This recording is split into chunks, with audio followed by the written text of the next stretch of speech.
Cette photo de Tchernobyl, de la ville des ouvriers, est une photo assez quelconque, qui n'a pas un gros intérêt. Mais quand on s'aperçoit que cette ville a été vidée de ses habitants, et ça on le voit que par la légende, cette photo prend une importance formidable. Et d'où l'importance très forte des légendes qui sont accrochées à côté de mes photos.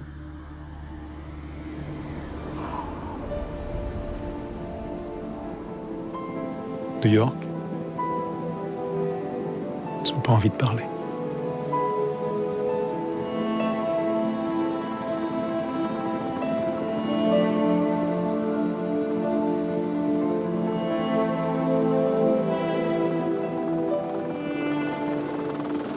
Cette ville a complètement changé. Ouais. Complètement. C'est fou, hein.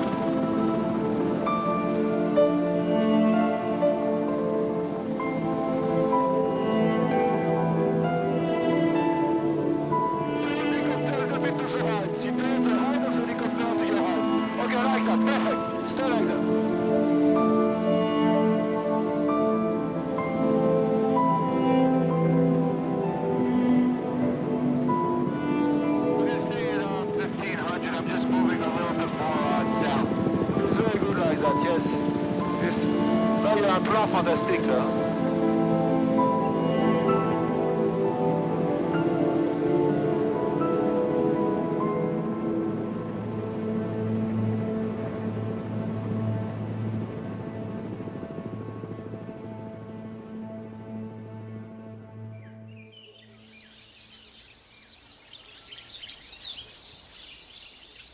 C'est drôle parce que très souvent, après avoir fait ces photographies sur la Terre, beaucoup de gens me demandent est-ce que je crois en Dieu. C'est drôle comme ce côté de ces photographies aériennes, il y a un côté spirituel.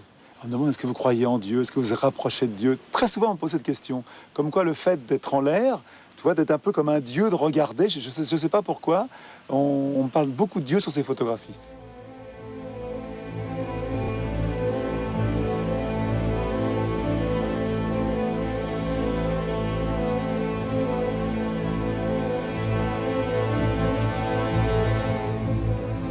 La Terre, vue du ciel, continue son irrésistible ascension et s'installe désormais dans la durée. Le plus étonnant peut-être est de constater que le langage exprimé à travers ces visions de notre planète ne connaît pas de frontières. L'émerveillement est le même partout.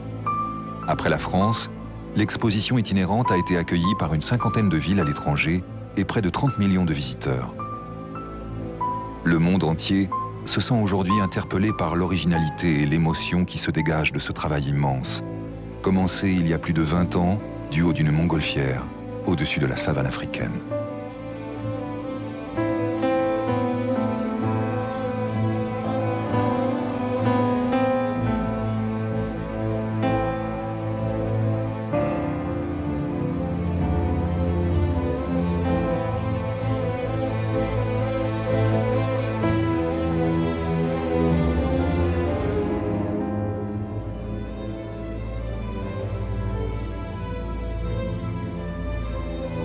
On ne peut pas séparer, il n'y a pas d'un côté la nature et l'homme. C'est la même chose. L'homme fait partie intégralement de la nature. On ne dissocie pas les choses.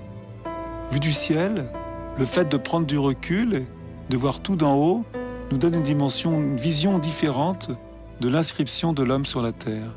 Et l'erreur, c'est de séparer les choses. Il n'y a pas d'un côté la nature et d'un côté l'homme. L'homme fait partie intégralement de la nature.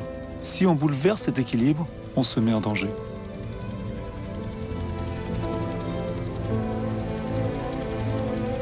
Fin 2002.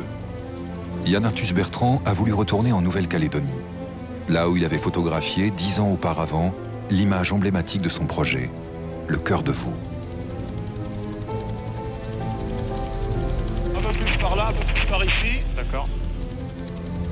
Reste là, c'est génial pour moi. C'est exactement ce que je veux dans photo, formidable.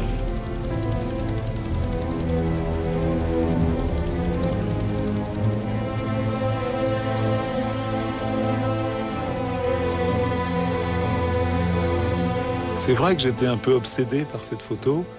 Depuis le moment où je l'avais faite, j'avais envie de revenir sur cette image. J'avais envie de voir ce qu'était devenu ce cœur, comment il avait évolué. Au début, j'ai été déçu de voir qu'il n'avait pas ce côté flamboyant. Et puis en même temps, la photographie, c'est ça. C'était une photo que j'ai faite il y a 10 ans, au 500e de seconde.